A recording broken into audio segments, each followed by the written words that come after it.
শরীয়তপুর ১ আসনে বিএনপি মনোনীত প্রার্থী ও জেলা বিএনপির সাংগঠনিক সম্পাদক সাঈদ আহমেদ আসলামকে বিজয়ী করতে শরীয়তপুর পৌরসভার ৮ নম্বর ওয়ার্ডে বিএনপি ও অঙ্গ সহযোগী সংগঠনের উদ্যোগে আলোচনা সভা ও দোয়া মাহফিল অনুষ্ঠিত হয়েছে। সোমবার ২রা ফেব্রুয়ারি সন্ধ্যায় স্বর্ণঘোষ এলাকায় শরীয়তপুর পৌরসভার ৮ নম্বর ওয়ার্ড বিএনপির কার্যালয়ে এ অনুষ্ঠানের আয়োজন করা হয়। ৮ নম্বর ওয়ার্ড বিএনপির সভাপতি জলিল চোকদারের সভাপতিত্বে এবং সাধারণ সম্পাদক মোহাম্মদ রমজান উদ্দিনের সঞ্চালনায় অনুষ্ঠানে প্রধান অতিথি হিসেবে উপস্থিত ছিলেন শরীয়তপুর পৌরসভা বিএনপির সাধারণ সম্পাদক শামসুল হক ঢালী। বিশেষ অতিথি ছিলেন শরীয়তপুর জেলা স্বেচ্ছাসেবক দলের সভাপতি আমিনুর রহমান আমান।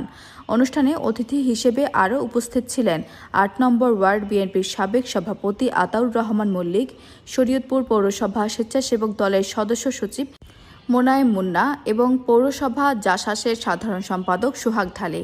অনুষ্ঠানের সার্বিক তত্ত্বাবধানে ছিলেন যুবনেতা আমির শেখ, রনি শিকদার, আক্তার ফকির, হাসান মোল্লা ও জুয়েল শিকদার। এ সময় বিএনপি ও অঙ্গ সহযোগী সংগঠনের বিপুল সংখ্যক নেতাকর্মী উপস্থিত ছিলেন।